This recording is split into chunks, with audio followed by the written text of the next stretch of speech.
나옴이라는 이름을 가진 아름다운 처녀가 하나 있었습니다. 아버지는 목사님이셨습니다. 그런데 이 나오미는 자기 친구의 오빠인 료이치라는 이 그림 그리는 화가 청년에게 반해서 목사님과 사모님이 그렇게 반대를 했는데도 불구하고 집을 뛰쳐나와 이 료이치와 결혼을 합니다. 변변한 결혼식도 올리지 못한 채 작은 단칸방에서 결혼 생활을 시작합니다. 그런데 살다가 보니까 이 료이치는 술과 여자를 좋아하는 아주 알코올 중독자에다가 바람둥이였습니다. 결국 결혼 생활은 파탄이 나고 나오미는 혼자서 친정으로 돌아옵니다. 그러다가 세월이 흘러서 이 료이치는 폐병에 걸려서 죽게 되어서야 나오미에게 돌아옵니다. 나오미는 그 사람을 받아들이지 않으려고 했습니다만 이 목사인 아버지께서 그를 받아들여서 정성껏 치료를 해줍니다. 이렇게 요양을 하는 동안에 이 료이치는 이 처가 식구들의 돌봄에 조금씩 건강이 회복되어 갔고 온 식구들의 신앙의 감동을 받아서 예수님을 향해 마음을 열기 시작을 합니다. 예수님을 받아들이면서 이 화가였던 료이치는 다락방에 올라가서 그림을 다시 그리기 시작을 합니다. 아무도 보지 못하도록 그림을 그리지 않을 때는 꼭 흰 천으로 덮어놓았습니다. 어떤 때는 종일 다락방에서 내려오지 않기도 했고 또 어떤 때는 밤을 새워서 또 그림을 그리기도 했습니다.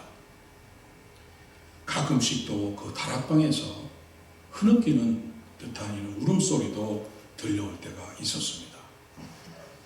그리고 성탄절 때까지 그림을 완성해서 선물로 주겠다고 이 천사 같은 아내 나오미에게 약속을 합니다.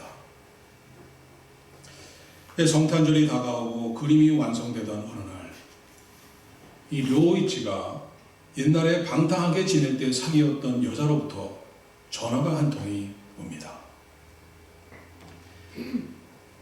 만나고 싶지 않았지만은 못 보면 죽을 것 같다면서 꼭 마지막이니 한 번만 더 만나달라고 애원하는 것을 거절하지 못하고 하는 수 없이 나가서 만납니다.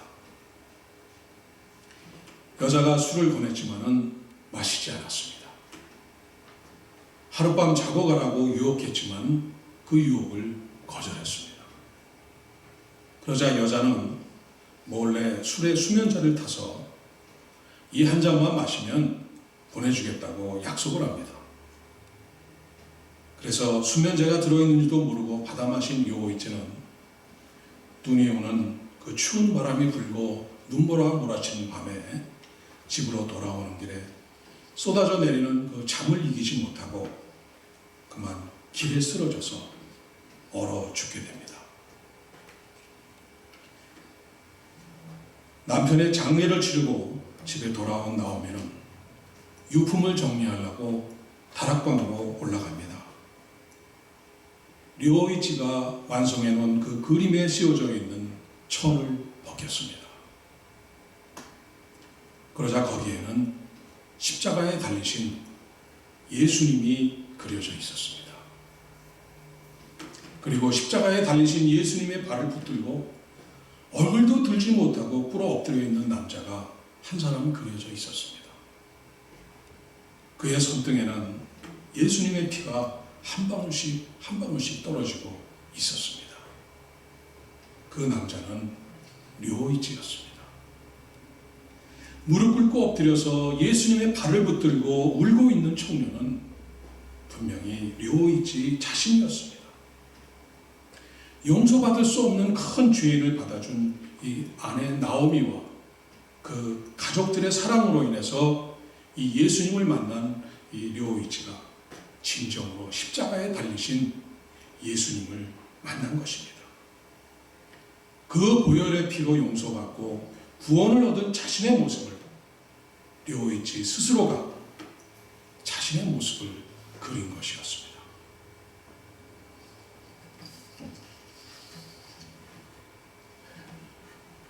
저 그림을 직접 그린 그 그림은 아니고요.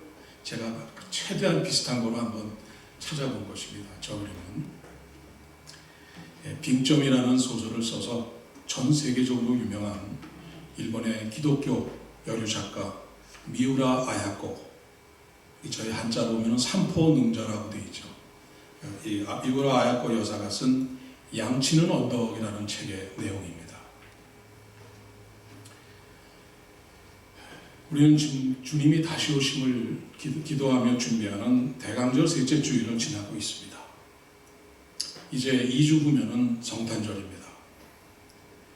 대강절 동안에 우리는 묘위치와 같이 진정으로 용서함 받고 십자가 보혈로 죄 씻음을 받으며 구원을 확인해야 합니다. 그래야만 다시 오시는 주님을 만날 수가 있고 성탄의 참 기쁨과 이 감격에 저희들이 동참할 수가 있습니다. 내가 십자가의 주님을 진정으로 만날 때 주님과의 사랑의 관계를 다시 회복할 수가 있고, 내가 십자가의 주님을 진정으로 만날 때 가족과의 깨어진 관계, 형제와 깨어진 관계, 내 이웃들과 혹은 내 교우들과의 깨어진 관계가 다시 회복되고 하나가 될 수 있습니다. 예수님의 탄생을 예고하는 천사가 요셉에게 전하는 말입니다. 마태복음 1장 21절에 보니까 아들을 낳으리니 이름을 예수라 하라. 이는 그가 자기 백성을 그들의 죄에서 구원할 자이심이라 하였습니다. 그리고 예고대로 오신 예수님께서 중풍병자를 고치신 후에 이렇게 말씀하셨습니다. 내 죄사함을 받았느니라. 그리고는 마태복음 9장 13절에 나는 의인을 부르러 온 것이 아니요 죄인을 부르러 왔노라. 예수님이 오신 그 이유와 목적을 너무나 분명하게 밝혀주고 계시는 말씀입니다. 주님께서는 오늘도 여러분을 찾아오십니다. 여러분의 죄를 용서하시기 위해서, 여러분을 구원해 주시기 위해서, 여러분의 병든 몸과 마음을 치유하시고 회복하시기 위해서 오늘도 찾아오십니다. 주님을 맞아들이고 영접하는 것은 여러분의 몫입니다. 저는 오늘 이 자리에 계신 모든 분들이 한 분도 빠짐없이 이번 대강절 기간 동안 주님을 꼭 다시 한번 만나시기를 바랍니다. 주님의 음성을 들으시기를 바랍니다.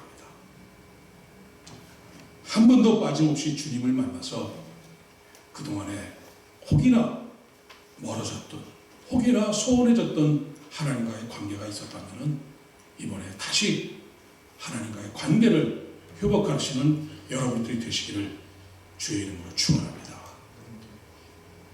이제 더 이상 머뭇머뭇거리고 바쁘다는 이유로, 급한 일이 많다는 이유로 주님을 만나는 일을 뒤로 미룰 수는 없습니다. 주님 오실 때가 다 되었기 때문입니다. 성경의 마지막 책인 이 요한계시록에는 주님께서 교회와 성도들에게 책망하시는 말씀이 나옵니다.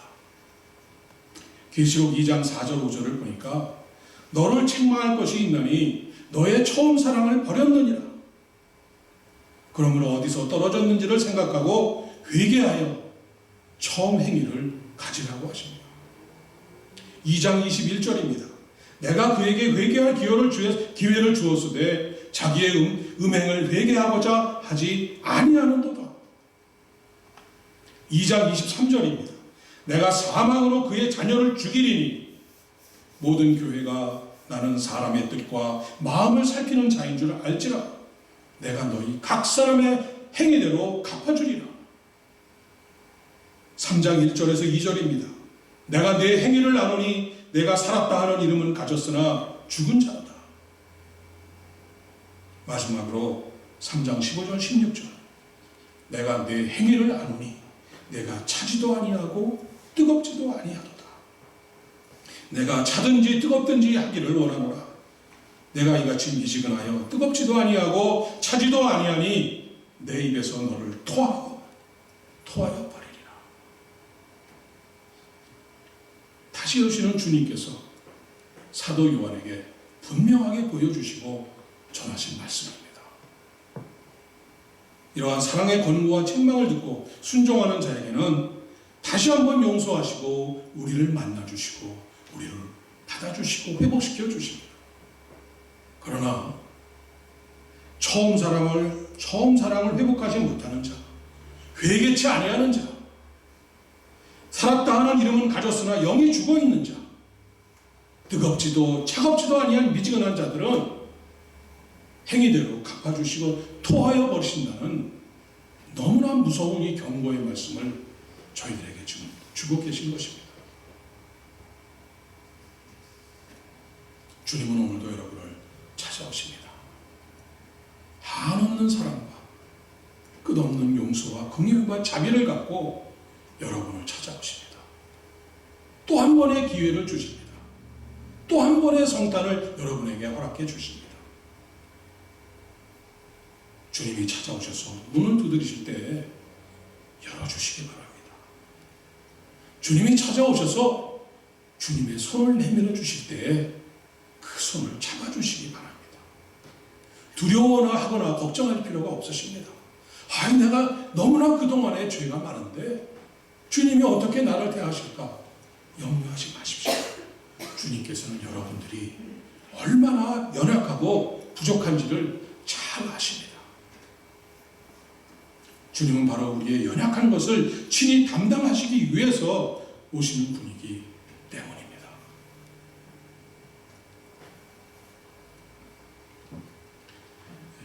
오늘 본문에서도 주님께서는 사랑하는 제자 베드로의 집에 찾아오십니다. 다 같이 본문 14절 15절을 한번 한 목소리로 다시 한번 보시겠습니다. 예수께서 베드로의 집에 들어가사 그의 장모가 열병으로 앓아 누운 것을 보시고 그의 손을 만지시니 열병이 떠나가고 여인이 일어나서 예수께 수종들더라. 주님께서는 산상수훈을 마치시고 산에서 내려오시자마자 제일 먼저 하신 일이 나병 환자를 고쳐주신 일입니다.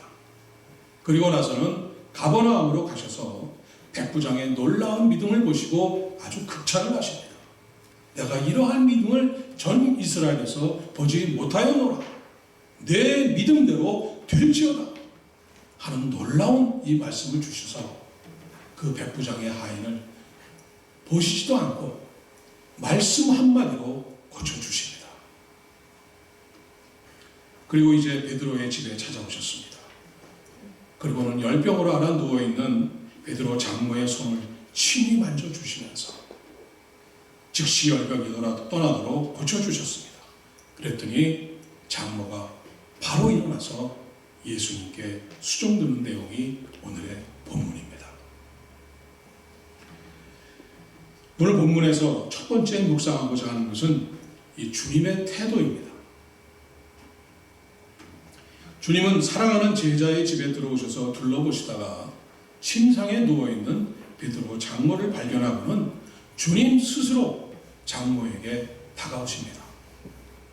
베드로가 기도해 주십사고 요청한 것도 아니고 누가 다른 사람이라도 주님 이렇게 베드로의 장모님이 아프신데 기도 좀 해주십시오 하고 부탁한 것도 아닙니다.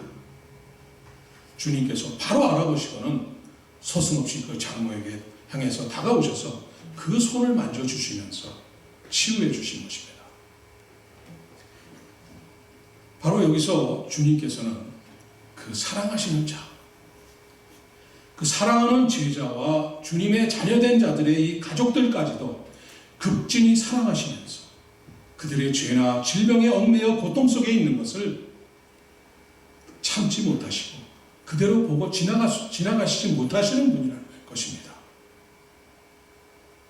긍휼과 자비로 풍성한 마음을 가지신 주님께서는 특별히 이 주님의 사역을 담당하면서 하나님 나라의 확정과 이 구원 사역을 위해서 수고하는 이 동역자들과 이 성도들의 고통과 질병에는 그대로 두고 지나가시는 분이 아니시라는 것입니다. 누구보다도 먼저 다가오셔서 치료하고 회복시켜 주시는 분임을 주님께서 보여주시고 계시는 것입니다. 왜냐하면 내가 주님의 일을 할 때, 우리가 주님의 일을 할 때 주님께서는 나의 일을 책임져 주시고 우리들의 일을 책임져 주시는 분이기 때문입니다. 바로 여러분들이 교회의 직분을 맡고 그 사명을 감당하면서 주님의 제자로서, 주님의 동역자로서 모든 것을 들여서 헌신할 때 주님께서는 여러분의 고통과 질병을 해결해 주시고 여러분의 기도와 간구를 들으셔서 다 응답해 주시고 해결해 주시는 분입니다. 둘째로 또 저희가 묵상하고자 하는 것은 베드로의 장모가 알았던 이 열병이라는 것입니다. 이 열병이라는 것은 오늘날의 병명으로 우리가 말한다면 아마도 이 말라리아나 장티푸스의 일종이 아니었나 이렇게 생각을 합니다. 오늘 본문과 같은 내용을 다루고 있는 직업이 의사, 이 닥터였던 누가가 쓴 이 누가복음에 보니까 누가복음 4장에는 그냥 열병으로 나온 게 아니라 중한 열병이라고 기록된 것으로 보아서 이 열병은 생명이 오락가락하는, 생명을 위협하는 아주 치명적이고 심각한 질병이었던 것을 저희들이 짐작해 볼 수가 있습니다. 그런데 오늘날 살고 있는 많은 사람들이 수많은 종류의 열병에 걸려 있습니다. 이 세상 우주에는 오직 두 가지의 영이 존재합니다. 하나는 하나님의 영이신 거룩하신 성령입니다. 또 하나는 이 성령을 거스리고 이 성령을 대적하는 이 사단의 영, 오늘의 세상 공중권세를 잡은 악령입니다. 즉 세상은 성령에 잡힌 자와 악령에 잡힌 자, 간단하게 두 종류로 분류할 수가 있습니다. 가운데에 속해서 그레이 에어리어에 들어가서 어느 때는 이쪽에 속했다가 어느 때는 이쪽에 속하는 그런 사람이 존재하지 않습니다. 미지근한 사람이 존재하지가 않습니다. 차가운 사람이냐 뜨거운 사람이냐, 뜨거운 사람이 차가운 사람인데도 불구하고 뜨거운 채 할 수 있습니다. 뜨거운 사람인데도 불구하고 차갑게 보일 수가 있습니다. 그러나 영은 딱 두 가지입니다. 성령에 속했느냐 악령에 속했느냐, 둘 중에 하나입니다. 하나님의 영, 성령에 붙들린 자는 거듭난 인생이 되어서 주님의 사랑으로 세상의 빛과 소금으로 살아가는 사람들입니다. 그러나 그렇지 않은 자, 주의 영으로 살아가지 아니하는 자들은 모두 이 열병 환자에 속합니다. 누구든지 하나님께 열중하고 있지 아니한 사람들, 하나님께 포커스를 맞추고 하나님 중심으로 살아가지 아니한 사람들은 모두 이 세상의 열병에 걸려있는 사람들입니다. 물질적 열병이 있습니다. 명예에 대한 열병이 있습니다. 권세, 건강, 쾌락, 학문적인 이 지식적인 열병, 스포츠 열병, 예술적인 열병, 또 인기 스타나 이 정치인들을 그냥 광적으로 좋아해서 어쩔 줄 몰라 하는 이 사람들에 대한 열병. 사단이 우리가 하나님을 향해만, 하나님만 바라보는데 방해하기 위해서 길바닥에 깔아놓은 이 모든 유혹들을 하나님보다 더 사랑하는 것이 다 이 열병에 걸린 것입니다. 주님 이외의 것에 매여 있는 사람들은 자신들은 인생을 열심히 열정적으로 산다고 생각하고 있을지 모르지만 실상은 베드로의 장모와 같이 열병으로 앓아 누워있는 병자, 죽어가고 있는 심각한 병자인 것입니다.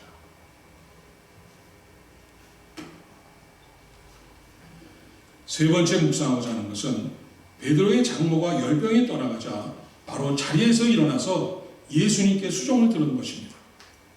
여기서 이 수종을 들었다는 것은 섬기기 시작했다는 뜻입니다.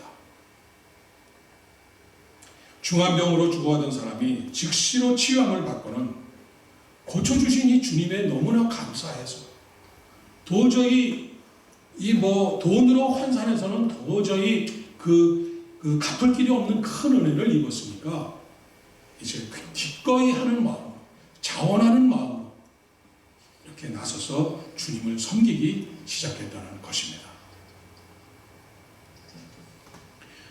이와 같이 오늘 본문에서 우리는 세 가지 점을 묵상했습니다. 다시 한번 정리해 봅니다.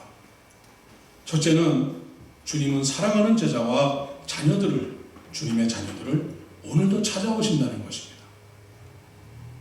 그리고는 우리들이 주님의 일을 열심히 감당할 때 누구보다도 우리들의 질병과 고통을 치유해 주시고 우리들의 기도와 간구를 들어 응답해 주신다는 것입니다. 둘째는 베드로 장로가 어떤 열병으로 앓아누워서 사경을 헤매었는지 모릅니다마는 주님께서 즉시로 고쳐주셨다는 것입니다. 이와 같이 주님께서는 못 고치는 병이 없이 우리들을 다 고쳐줄 수 있지만 우리들이 과연 하나님보다 더 사랑하는 다른 열병에 걸려있는지를 우리들 스스로가 잘 살펴봐야 한다는 것입니다. 그리고는 그 우선순위를 하나님에게 고정시키고 주님의 손이 만져주시기를 기도하면서 주님 앞에 다 내려놓고 우리가 치유받아야만 된다는 것입니다. 나도 모르는 열병에 걸려서 서서히 우리가 죽어가고 있는지도 모르기 때문입니다. 우리는 열병에서 깨어나야만 합니다. 셋째는 그 치유해 주시고 베풀어 주신 은혜에 감사해서 자발적인 마음으로 기쁨으로 섬기는 자리에 나와왔다는 것입니다. 바로 오늘 우리들이 따라야 할 이 베드로 장로의 아주 겸손한 섬김의 자세입니다. 이 세 가지 점이 오늘 본문에서 저희들이 한번 묵상하고 저희들이 다시 한번 깨닫고 다짐해야 될 중요한 내용입니다. 이제 날이 저물고 예수님께서 몸이 피곤하셔서 쉬셔야 했습니다.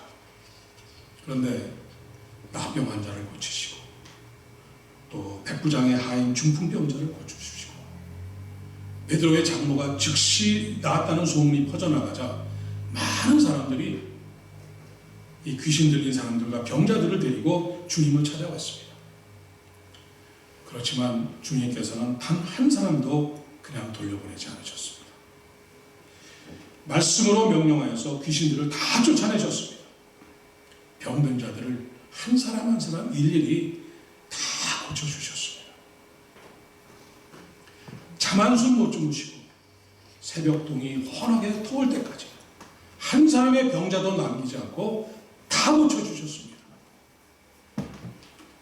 얼마나 피곤하시고 힘드셨으면 그날 아침에 배에 올라타시자마자 그 흔들리는 배 안에서 그대로 잠에 떨어져서 주무시기까지 하셨겠습니까? 오늘 설교 제목의 말씀이 그 이유를 설명해 주고 계십니다. 17절 말씀입니다. 우리의 연약한 것을 친히 담당하시고 병을 짊어지셨도다. 주님의 오신 목적입니다.